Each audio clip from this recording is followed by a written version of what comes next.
4 members ఉన్నారు లైవ్లో. Please comment చేస్తూ ఉండండి, సపోర్ట్ చేస్తూ ఉండండి. అవునా, ఓకే ఓకే.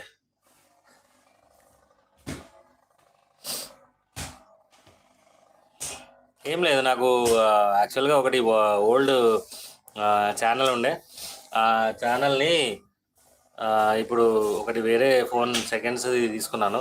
దానిలోకి ఎట్లా షిఫ్ట్ చేయడం అని అడుగుదామని. అది తెలుసుంటుంది కదా మీకు.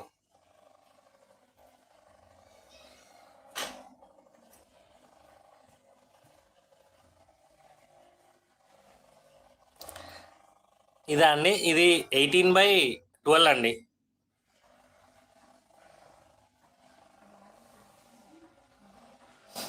ఏంటిదిరా 10K 10K సబ్స్క్రైబర్స్ కంప్లీట్.